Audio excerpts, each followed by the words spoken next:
ಮಂಗಳೂರಿನ ಬೋಳೂರಿನ ಅಮೃತ ವಿದ್ಯಾಲಯಂನಲ್ಲಿ ಸಂಸ್ಕೃತಿ ಮತ್ತು ಉತ್ಕೃಷ್ಟತಾ ಕೇಂದ್ರ ಆಶ್ರಯದಲ್ಲಿ ಚಿಂತನಾ ಚಾವಡಿ ಕಾರ್ಯಕ್ರಮ ಜರುಗಿತು.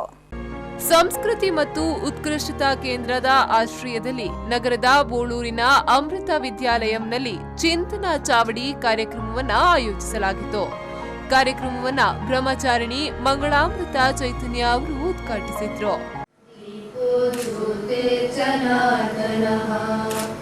दीपो हरतु मे नाकं संविद्दीपनमोऽस्तु ते. दीपो ज्योतिर्परब्रह्मा दीपो ज्योतिर्जनार्दनः. दीपो हरतु मे नाकं संविद्दीपनमोऽस्तु ते. ಕಾರ್ಯಕ್ರಮದಲ್ಲಿ ಮಾಜಿ ವಿಧಾನ ಪರಿಷತ್ ಸದಸ್ಯ ಗಣೇಶ್ ಕಾರ್ಣಿಕ್ ರವರು ಮಾತನಾಡಿ, ಮನೆಗಳಲ್ಲಿ ಹಿರಿಯರು ನೀತಿಕತೆಗಳನ್ನ ಹೇಳುವುದು, ಭಜನೆಗಳಲ್ಲಿ ಪಾಲ್ಗೊಳ್ಳುವುದು ಮತ್ತು ಸರಿ ತಪ್ಪುಗಳನ್ನ ತಿಳಿ ಹೇಳುವ ಮೂಲಕ ಯುವ ಜನರನ್ನ ಸಂಸ್ಕಾರವಂತರನ್ನಾಗಿ ಮಾಡಬಹುದಾಗಿದೆ ಎಂದರು.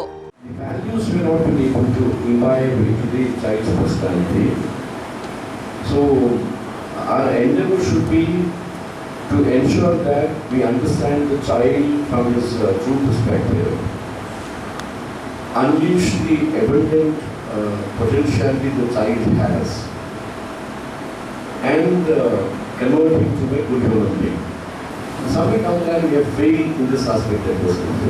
We have 1st class in the 15 ವರ್ಷ formal education. I'm sorry to say word Kannada, don't mistake me. Few words I don't think I can express in English. ನಾನು ನಮಗೆ ಪ್ರಶ್ನೆಗಳನ್ನ ಕೇಳ್ಕೊಂಡ್ರೆ, ನಮ್ಮ ಶಾಲಾ ಕಾಲೇಜಿನ ಶಿಕ್ಷಣದ ಮೂಲಕ ಹೊರಹೊಮ್ಮುವಂಥ ವಿದ್ಯಾರ್ಥಿಗಳ ವ್ಯಕ್ತಿತ್ವದಲ್ಲಿ ರಾಷ್ಟ್ರಪ್ರಜ್ಞೆ, ದೇಶಭಕ್ತಿ, ಈ ಥರದ ತುಂಬ ಸಮಾಜವನ್ನು ಕಟ್ಟುವ ಮನಸ್ಸುಗಳು ನಾವು ಕಟ್ತಾ ಇದ್ದೀವ. ಎಳೆ ವಯಸ್ಸಿನಲ್ಲಿ ಮಕ್ಕಳಿಗೆ ಬುದ್ಧಿ ಮಾತುಗಳನ್ನ ಹೇಳುವುದರಿಂದ ಅವರನ್ನ ತಿದ್ದಬಹುದಾಗಿದೆ ಎಂದು ಶಾರದಾ ಸಮೂಹ ಸಂಸ್ಥೆಗಳ ಅಧ್ಯಕ್ಷರಾದ ಎಂಬಿ ಪುರಾಣಿಕ್ ಅವರು ಹೇಳಿದ್ರು. This is the kind of training we are giving to the present youth that we are going to get. Definitely, we can use very wide, gigantic pedagogical words which we can't digest, and pragmatism, dogmatism, all these things will not, because only for embed and psychological terms. Practically, how can we bring change in the mindset of the kids?